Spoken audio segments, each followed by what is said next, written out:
The ship landed on Velen Prime 3 months ago. Lisa Harper still remembered the day they arrived. The sky was purple and orange because this world had 2 suns. Everything looked strange and beautiful and a little bit scary. Lisa was a commander in the Earth Space Fleet. Her job was to help make friends with the aliens who lived on this planet. The aliens were called Velani. They looked like cats, but they walked on 2 legs like humans. They were about 4 feet tall with big round eyes the color of honey. Their fur was silver and blue and sometimes purple. The Velani were nice, but they did not understand humans very well. Humans smiled a lot and the Velani thought this was strange. When humans showed their teeth, the Velani felt worried. In their culture, showing teeth meant you wanted to fight. So every time Lisa smiled at them, they stepped back a little. The adult Velani were very formal. They bowed and spoke in careful words. They had many rules about how to talk and how to stand and how to act. Lisa tried her best to follow all the rules, but it was hard. She made mistakes every day. The negotiations were not going well. The humans wanted to trade with the Velani. The Velani wanted to protect their lakes in the north. These lakes were full of fish that the Velani needed for food. Every day, the diplomats talked and talked, but they could not agree on anything. Lisa was very tired. She had not slept well in weeks. She missed her family back on Earth. She missed simple things like coffee and rain and the smell of grass. Velen Prime was beautiful, but it was not home. Nothing felt right here. On this particular day, Lisa had sat through 6 hours of meetings. The Velani elders talked about fishing rights. The human ambassador talked about trade routes. Everyone used big words and formal language. Lisa's head hurt from all the talking. When the meeting finally ended, Lisa walked out of the big stone building where they held all the negotiations. She did not want to go back to her room in the human embassy. She did not want to talk to anyone. She just wanted to be alone for a little while. There was a garden near the embassy. The Velani had planted it many years ago. Strange flowers grew there. They glowed softly in the evening light. Blue and green and pink lights came from the petals. It was the most peaceful place Lisa had found on this whole planet. She walked into the garden and found a bench made of smooth gray stone. She sat down heavily. Her whole body felt tired. Her mind felt tired too. Just for a minute, she told herself. Just 1 minute to rest. She closed her eyes and let out a long, slow breath. The air smelled sweet from the flowers. A gentle wind touched her face. For a moment, she forgot about the meetings and the negotiations, and all the problems she could not solve. When she opened her eyes, she was not alone. 7 small figures sat in a half circle in front of her. They were Velani cubs, children. The smallest ones looked like toddlers, and the biggest ones looked like they might be 10 or 11 years old in human terms. Their fur was different colors: dark blue, light purple, soft gray. One had spots like a leopard. They sat very still. Their big amber eyes were fixed on her face. They did not blink.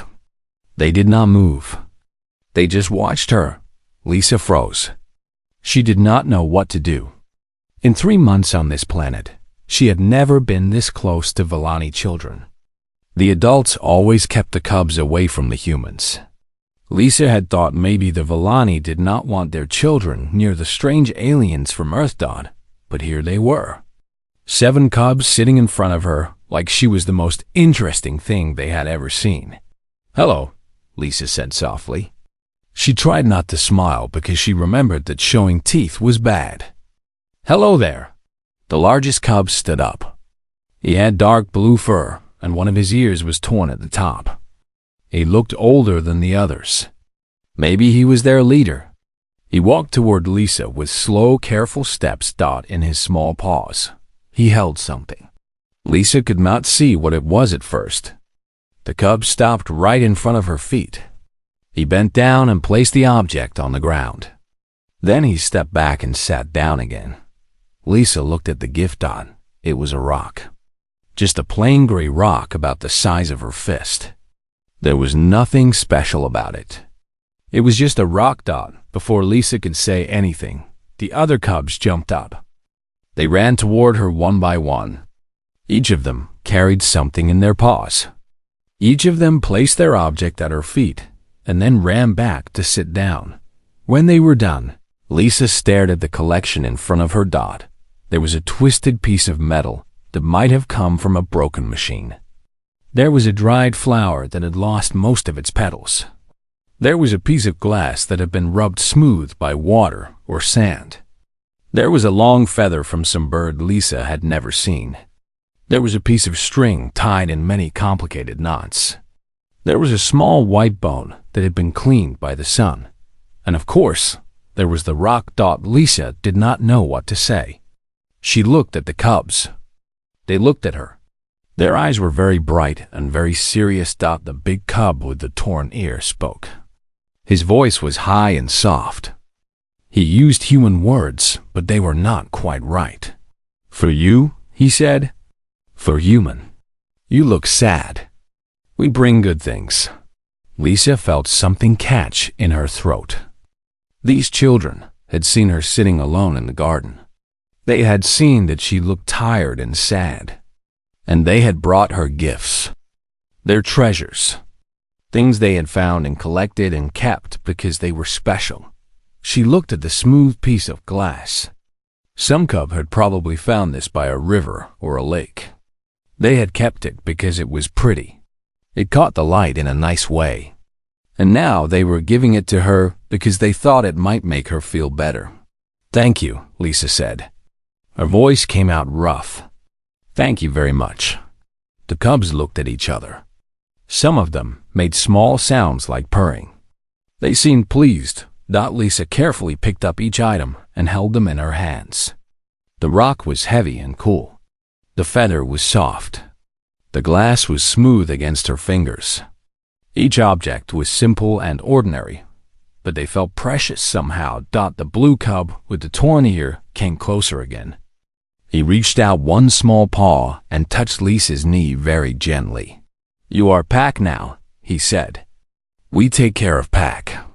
Lisa did not fully understand what he meant, but she understood enough. These children had accepted her. They had seen her as someone worth caring for, someone worth bringing gifts to. In 3 months of formal meetings and careful negotiations. This was the first real connection Lisa had made on Velen Prime, and it happened because she sat down for 1 minute in a garden and some children decided she needed a rock. She stayed in the garden until the suns began to set. The cubs stayed with her. They did not talk much, but they sat close. Sometimes they made soft sounds to each other. Sometimes they looked at her, and their big eyes seemed happy. When Lisa finally walked back to the embassy, she carried all 7 gifts in her pockets. She did not know yet that this small moment would change everything. She did not know that these children had started something bigger than any treaty or trade agreement.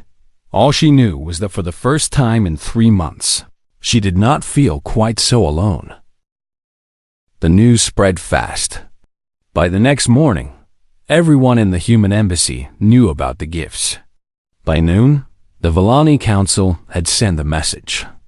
They wanted to meet.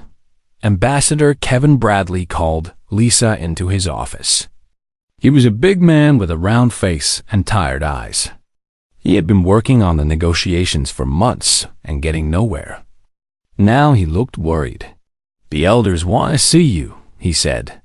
"They want to know about the cubs." Lisa felt her stomach tighten. "Am I in trouble?" "I do not know. Maybe. Maybe not. The Vellani are very protective of their children. You are the first human who has had real contact with them. They might be angry, or they might be curious. We will not know until we go." The meeting was held in the council hall. This was the biggest building in the Vellani city. It was made of dark stone that had been carved with pictures of animals and plants. The ceilings were very high. The floors were smooth and cool. Light came through crystals in the roof and made rainbow patterns everywhere. 7 elders sat on tall chairs at the front of the room. They were old Velani with faded fur and wise eyes. They wore robes of many colors. They did not smile, but they did not look angry either. Lisa walked forward until she stood in front of them. Ambassador Bradley stood behind her. Nathan Cole stood beside him. Other humans from the embassy filled the back of the room. The oldest elder spoke first. Her name was Mira. Her fur was almost white and her face was covered with wrinkles. But her eyes were sharp and clear. Human called Lisa Harper, she said. You have received gifts from our young ones. Yes, Elder Mira, Lisa said. She tried to keep her voice steady. This is most unusual. Our cubs did not give gifts to outsiders. They did not recognize outsiders as worthy of such honor. Yet 7 of our young ones chose to bring you their treasures. Can you explain this? Lisa took a deep breath. She had thought about this moment all night. She had practiced what she would say. I was tired, Elder. I had spent many hours in meetings, and my mind was heavy. I went to the garden to rest. I sat on a bench and closed my eyes. When I opened them, the cubs were there. And what did you do when you saw them? Nothing, Elder. I just said hello. I did not move toward them or try to touch them. I just sat still. Elder Myra leaned forward in her chair. You did not try to grab them? You did not try to make loud sounds? No, Elder. I was too tired to do anything. I just sat there. The elders looked at each other. They spoke in their own language for a moment. Lisa could not understand the words, but she could see they were discussing something important. Another elder spoke. His name was Turan. He had dark gray fur and a long scar across his face. We have watched your kind for many moon cycles, he said. You are strange to us. You show your teeth when you are happy. In our culture, this means you want to fight. You touch each other all the time. You make loud sounds without any reason.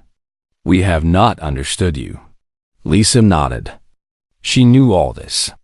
The humans had tried so hard to fit in, but they kept making mistakes. But our cubs, Elder Myra said, they see things we do not see. They look at the world with fresh eyes.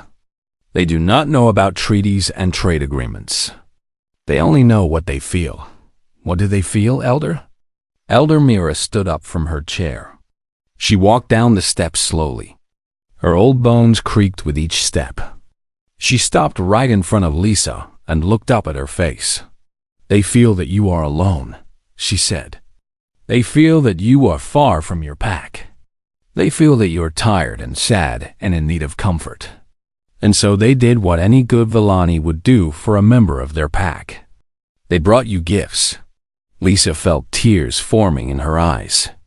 She blinked them away. We have made a mistake, Elder Mira continued. We adults have been so focused on borders and trade that we forgot something important. Before there can be treaties, there must be trust. Before there can be agreements, there must be understanding.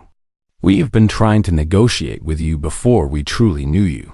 Elder, I do not understand. Our cubs taught us a lesson today. They reminded us of the first rule we teach our young ones. When someone is tired, you care for them. When someone is alone, you welcome them.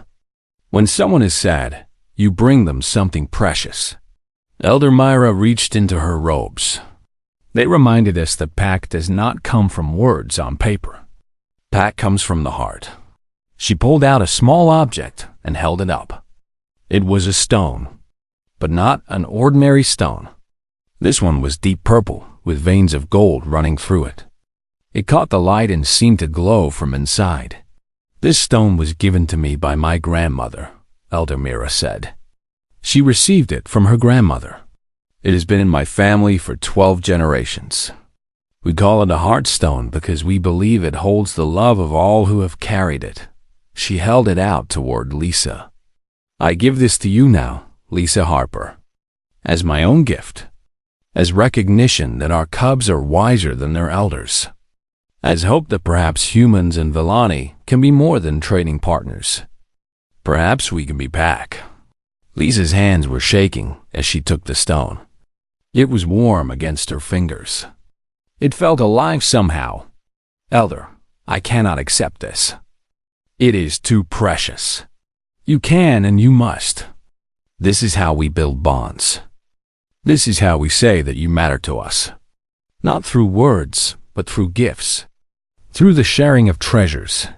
Elder Myra smiled. Her whiskers twitched in a way that Lisa was learning to recognize as happiness. Elder Myra, Ambassador Bradley spoke up from behind Lisa.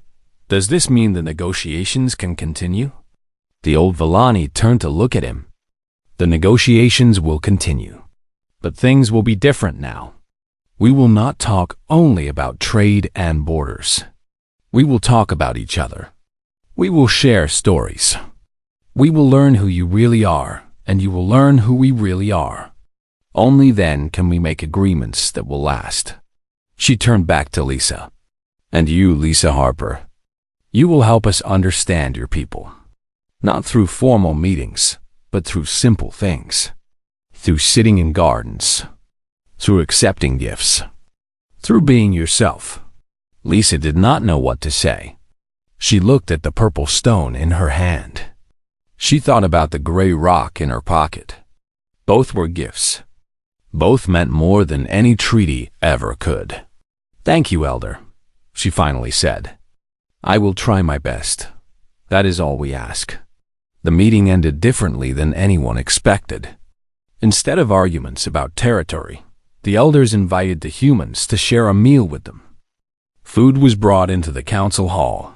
Not fancy diplomatic food, but simple things. Bread and fruit and fish from the northern lakes. Humans and Villani sat together on the floor. They ate with their hands because the Villani did not use forks. They passed food back and forth. They smiled at each other, though the humans had to remember to keep their lips closed. And outside the council hall, a group of cubs watched through the windows. The blue cub with the torn ear stood at the front. When he saw Lisa sitting with the elders, he made a soft sound of happiness. His gift had worked. The tired human was not alone anymore. He did not know that he had just changed the future of two species. He did not know that history books would one day write about this moment. All he knew was that he had seen someone who needed help, and he had helped. That was enough. That was everything. Lisa walked into the embassy with the gifts still in her pockets. The rock made her jacket hang heavy on one side. She could feel the smooth glass pressing against her leg. She did not want to put them down. They felt important somehow. The embassy was a tall white building that the humans had built. When they first arrived on Velen Prime, it was not very big. There were rooms for sleeping and rooms for working, and one large room where everyone ate together. About 30 humans lived there. Scientists and soldiers and diplomats and doctors. They were all far from home. Nathan Cole was waiting for her in the main hall. He was the team scientist who studied alien cultures.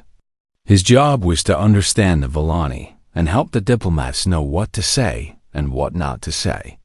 He was a tall, thin man with gray hair and glasses that he was always pushing up his nose. Lisa, he said when he saw her, I heard something interesting happened in the garden.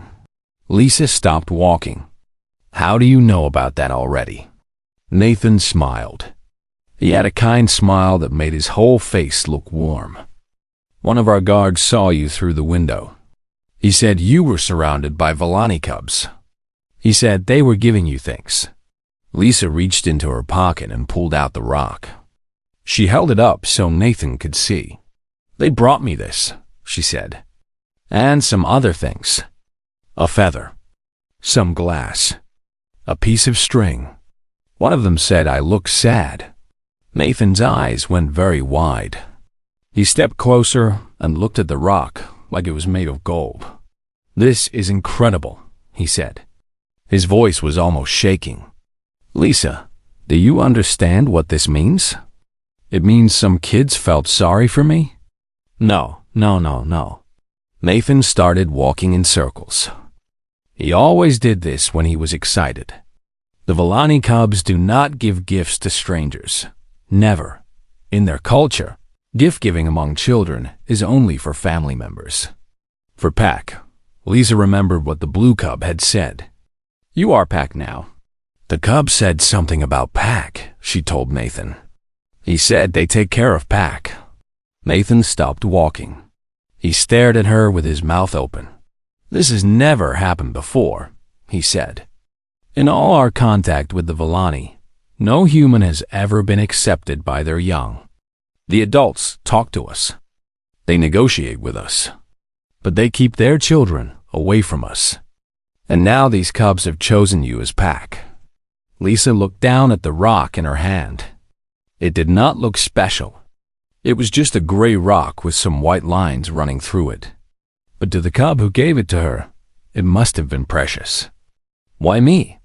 She asked. What did I do? Nathan pushed his glasses up his nose. Tell me exactly what happened. Every detail. So Lisa told him. She told him about the long meeting and how tired she felt. She told him about walking to the garden and sitting on the bench. She told him about closing her eyes for just a minute. She told him about opening her eyes and finding the cub sitting in front of her dot when she finished. Nathan was nodding slowly. You sat down, he said. What? You sat down. That is the key. Think about it, Lisa. When we meet with the Vellani adults, we are always standing.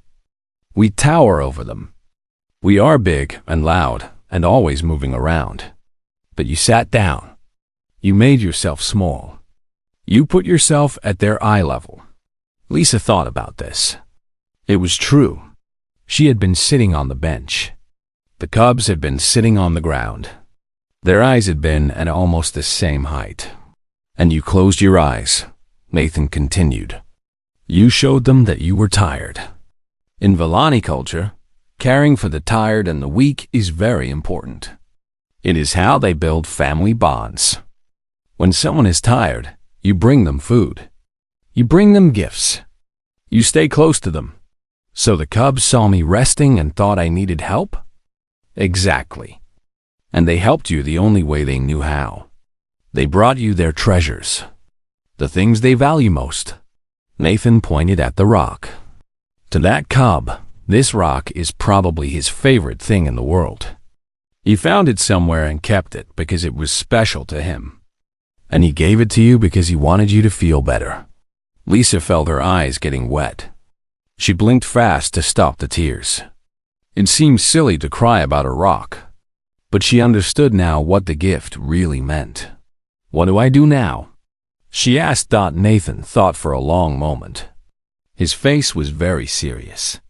This is delicate, he said. If we handle this wrong, we could insult the cubs. We could insult their families. We could make everything worse. But if we handle it right, this could be the breakthrough we have been waiting for. The adult Vellani do not trust us yet. They see us as strangers, as outsiders. But if their children have accepted us, he shook his head in wonder. Children see things that adults miss. If the cubs think you are Pack, maybe we can use that to build real trust. Lisa put the rock back in her pocket. She thought about the blue cub with the torn ear. He had touched her knee so gently. His eyes had been so serious when he spoke. I do not want to use them, she said. They are just children. They were being kind. I do not want to turn that into some political game. Nathan nodded. I understand. And I agree. But Lisa, this is bigger than politics. These cubs have done something that 3 months of negotiations could not do. They have made a connection. A real connection. Not based on trade or territory, but on something much simpler. On what? On care, on kindness. On the simple act of seeing someone who is tired and wanting to help them. Nathan smiled again. That is what humans do best, you know. We care about others, even others who are very different from us. And somehow these cubs recognized that in you. That night, Lisa could not sleep. She lay in her small bed in her small room and thought about what had happened. She took out all the gifts and lined them up on her desk. The rock, the metal, the flower, the glass, the feather, the string, the bone. 7 gifts from 7 cubs. Each one was a simple thing. Something a child might pick up while walking through the woods or playing by a river. But each one had been chosen carefully. Each one had been kept as a treasure. And each one had been given freely to a stranger who looked sad. Lisa picked up the glass and held it to the light. It was green and smooth and very pretty. She imagined the cub who found it.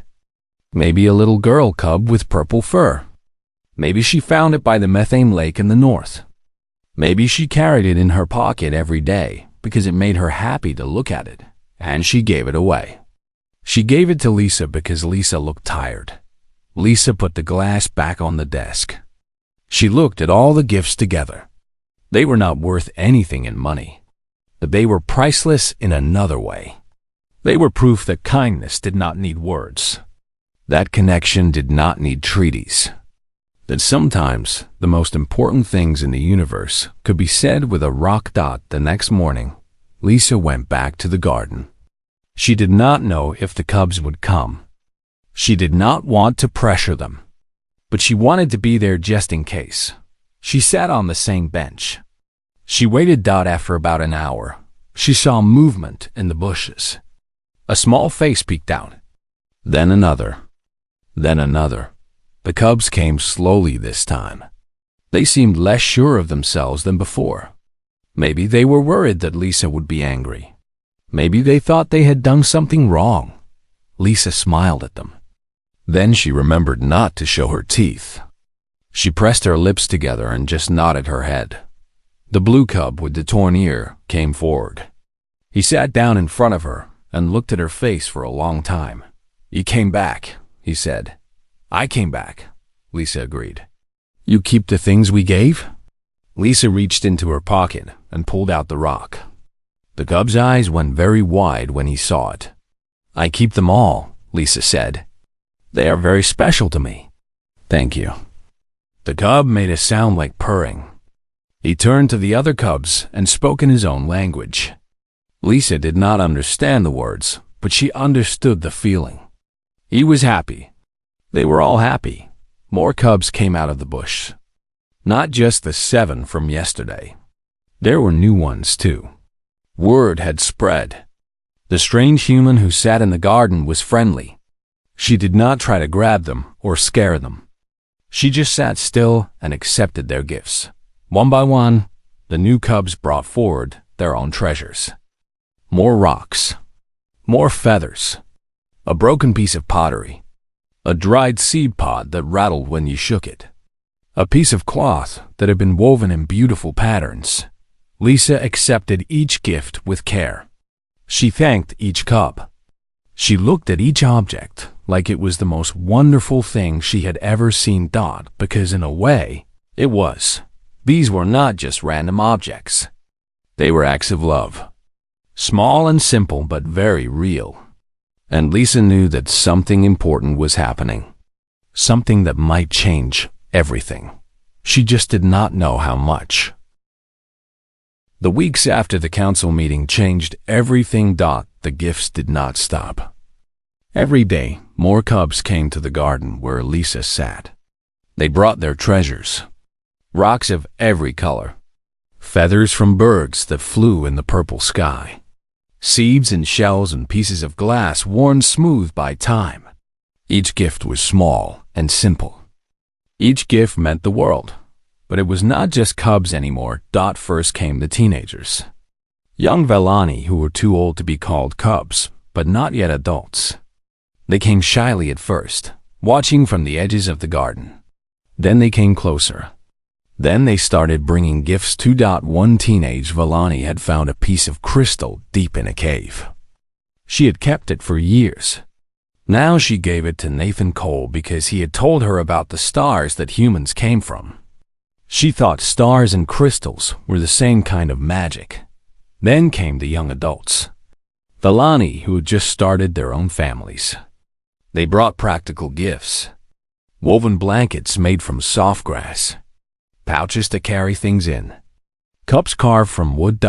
One young father brought a toy that he had made for his own cub.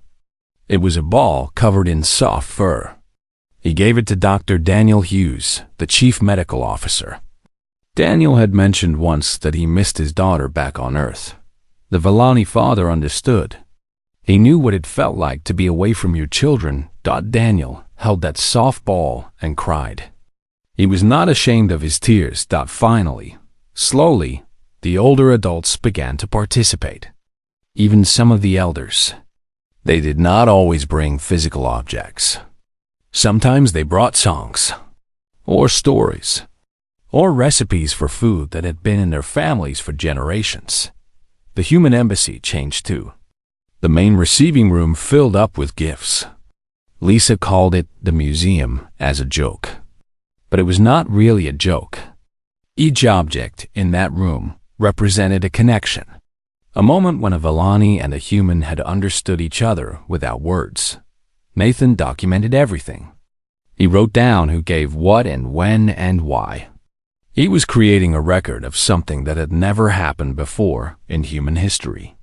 A bond between two species built not on politics but on kindness.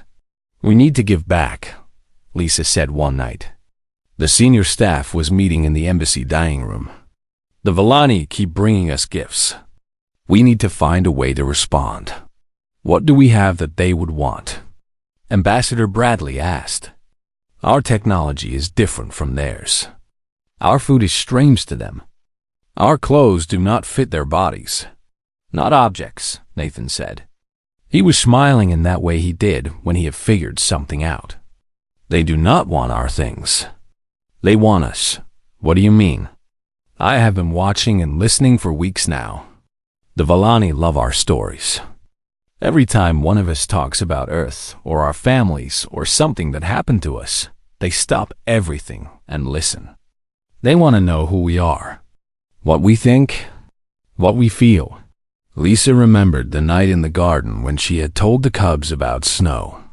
They had never seen frozen water falling from the sky. They thought it was the most amazing thing they had ever heard. They made her describe it over and over again. "Stories," she said slowly. "We can give them stories." And so began the evening gatherings. Every night when the twin suns began to set, humans and Vellani would meet in the embassy garden. The humans would sit on benches or on the grass. The Vellani would sit around them in circles. The cubs always took the spots closest to the humans, and then someone would talk. Amy Porter, the technology specialist, told them about growing up on a farm. She described cows and chickens and horses. The Vellani had never seen these animals before. They asked 100 questions. What sounds did they make? What did they eat? Did they give gifts too? Daniel Hughes told them about his daughter. Her name was Lily. She was 7 years old and loved to dance. He showed them pictures on his tablet. The Vellani passed the tablet around and around, looking at the little human girl with wonder in their eyes. Kevin Bradley told them about the first time humans went to space. He described the rockets and the brave people who rode them. He told them about the moon and how humans had walked on it. The Vellani listened with their mouths open in amazement. And the Vellani told stories, too. Elder Mira told the tale of the first Vellani who learned to make fire. Elder Turan told a story about a great flood that had covered the world long ago. A young mother told a funny story about her cub getting stuck in a tree. The stories went back and forth. Human stories. Vellani stories. Funny stories. Sad stories. Stories about love and loss and hope and fear. Each story was a gift more precious than any rock or feather. Something strange happened during these evenings. The walls between the species began to fall down. Humans stopped worrying about showing their teeth. They smiled freely, and the Valani learned to understand that it meant happiness. Valani stopped being formal and stiff. They relaxed. They laughed. Sometimes, a cub would climb into a human's lap while listening to a story. The negotiations, which had been stuck for months, suddenly moved forward. "We trust you now," Elder Myra told Ambassador Bradley one morning. "We understand who you are. You are not invaders or conquerors. You are people who miss your homes. People who love your families. People who get tired and sad and happy, just like us." "And you understand us," Bradley replied. "You are not strange aliens anymore. You are people who care about your children. People who treasure simple things. People who want to build a good future. Then let us build it together." The treaty was finished in 3 days. Not because they rushed it, but because they finally agreed on the important things. The Valani Lakes would be protected. The humans could trade for certain goods. Both species would help each other in times of need. Both species would share knowledge and stories, and yes, gifts. On the day the treaty was signed, something wonderful happened. The blue cub with the torn ear walked into the council hall. He was not supposed to be there. Cubs were not allowed in formal ceremonies. But no one stopped him. He walked right up to Lisa, who stood with the other diplomats at the front of the room. He reached into a small pouch he carried and pulled something out. It was a rock. A new rock. This one was white with spots of black. It was very pretty. "For you," he said. "For good luck." Lisa knelt down so she was at his eye level. She took the rock and held it carefully. "Thank you," she said. "I will keep it forever." "You a good pack," the cub said seriously. "Very good pack." Then he turned and walked back out of the council hall. Everyone watched him go. No one spoke. The moment felt too important for words. Elder Myra was the first to break the silence. "That child," she said, "will be remembered in our histories. He's the one who saw what we adults could not see. He's the one who started all of this." Lisa looked at the white rock in her hand. She thought about the gray rock that was still in her pocket. She thought about all the gifts that filled the embassy museum. Simple things. Small things. But each one had helped build a bridge between worlds. "He just wanted to help someone who looked sad," Lisa said. "That is all." "Yes," Elder Mira agreed. "And that is the most powerful thing in the universe. The simple desire to make someone feel better. The willingness to share what little you have. The courage to reach out to a stranger." She looked around the council hall at all the humans and Valani gathered there. "Let this be a lesson to all of us. Treaties and agreements have their place. But true peace, true friendship, true pact, it starts with a gift. It starts with caring. It starts with a child who sees someone sitting alone and thinks, 'I have a rock. Maybe that will help.'" Everyone in the room nodded. Humans and Valani together. They understood, and somewhere outside, playing in the garden where it all began, a blue cub with a torn ear was looking for more interesting rocks. Just in case anyone else needed one. 10 years passed. The human embassy on Velum Prime was not small anymore.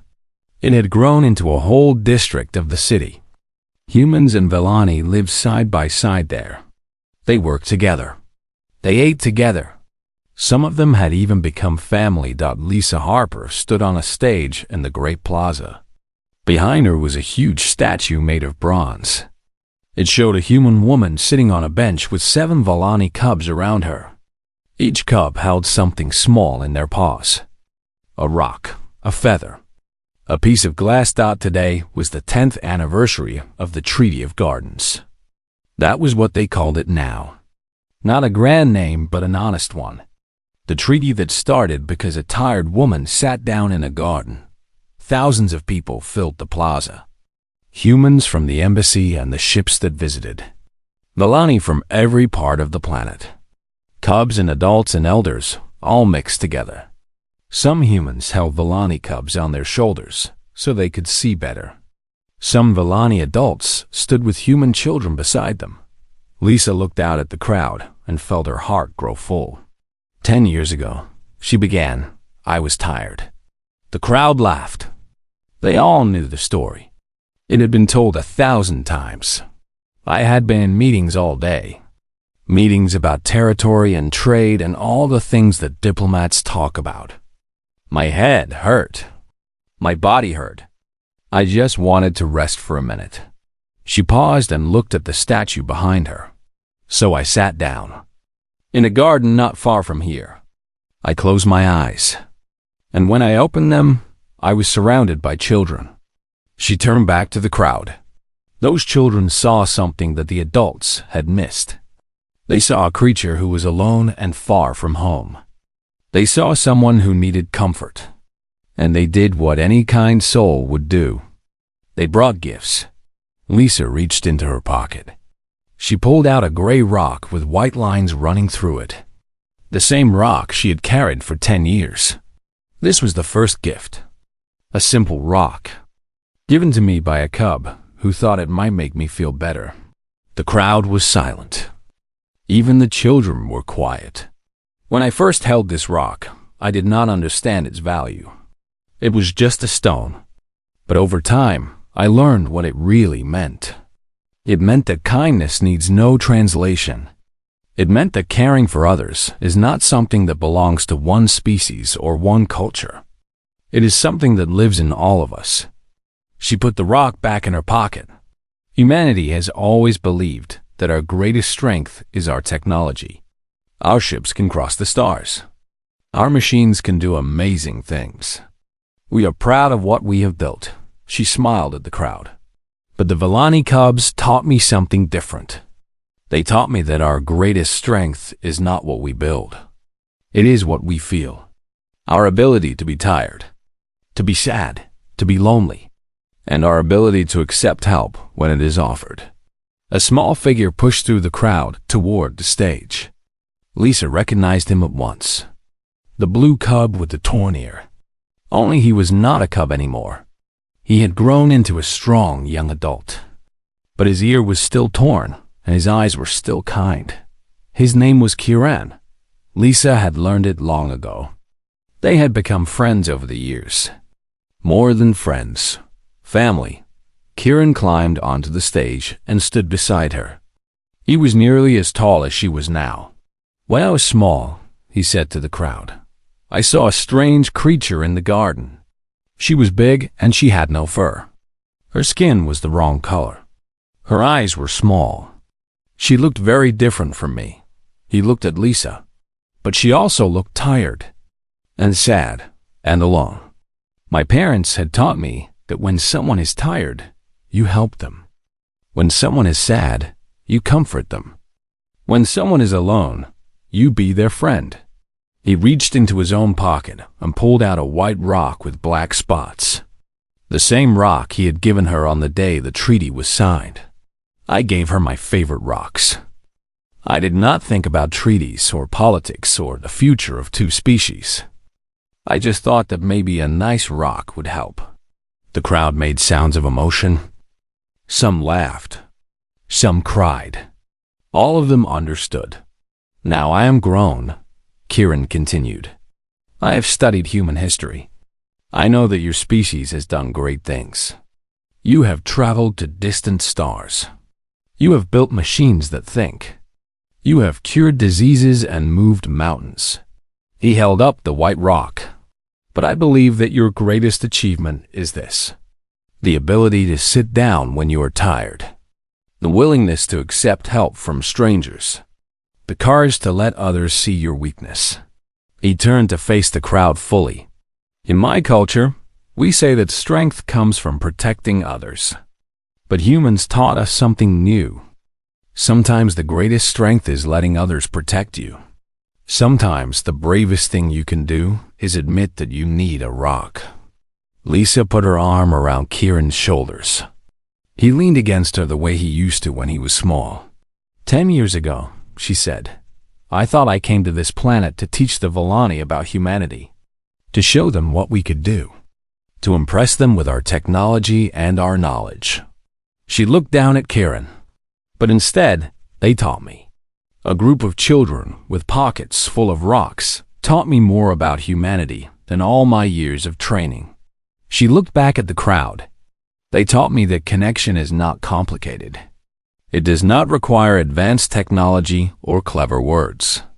It only requires presence, the willingness to sit still, to be seen, to accept a gift even if it is just a stone.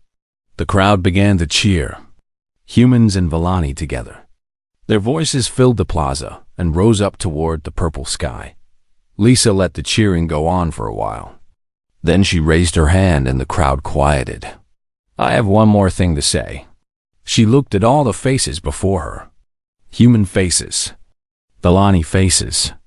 The faces of children who had never known a time when the two species were not friends. The universe is very big. There are many species out there among the stars. Some of them we have met. Some we have not. In the years to come, we will meet more. She took a deep breath. When we do, I hope we remember what happened here. I hope we remember that the best way to meet a new species is not with weapons or demands. It is with an open heart, a willingness to be vulnerable, and maybe a nice rock. The crowd laughed and cheered again, because that is humanity's greatest gift to the galaxy. Not our ships or our weapons or our technology, but our ability to be adopted. Our willingness to let others care for us. Our understanding that sometimes the smallest gesture can change everything. She looked at Kieran. He smiled at her with his eyes, because Vellani did not smile with their mouths. A child saw a tired stranger and gave her a rock. That is how two worlds became one family. That is how enemies became friends. That is how the future was saved. She raised her hand toward the sky. And that is why, for as long as I live, I will carry this rock in my pocket. To remind me, to remind all of us, that kindness is the most powerful force in the universe. The ceremony ended. The crowds began to scatter. Humans and Vellani walked together through the streets, talking and laughing. Lisa and Kieran stayed on the stage for a while, looking at the statue. Do you ever think about that day? Lisa asked. Every day, Kieran said. I think about how scared I was. I had never seen a human before. You were so strange, so big, so different, but you came anyway. I had to. You looked like you needed help, and I had a really good rock. Lisa laughed. After 10 years, he could still make her laugh. Thank you, she said. For the rock. For everything. Kieran took her hand in his paw. His fur was soft and warm. Thank you for sitting down, he said. Thank you for being tired. Thank you for letting me help. They stood together in the fading light of the twin suns. Human and Vellani. Commander and cub. Family. Somewhere in the galaxy, other species were probably meeting for the first time. Lisa hoped they would remember what she had learned. That the way to build bridges was not with force, but with patience. Not with demands, but with gifts. Not with pride, but with the simple courage to sit down when you were tired and accept a rock from a stranger. That was humanity's greatest strength. The willingness to be adopted. And it all started because she sat down for 1 minute. The end.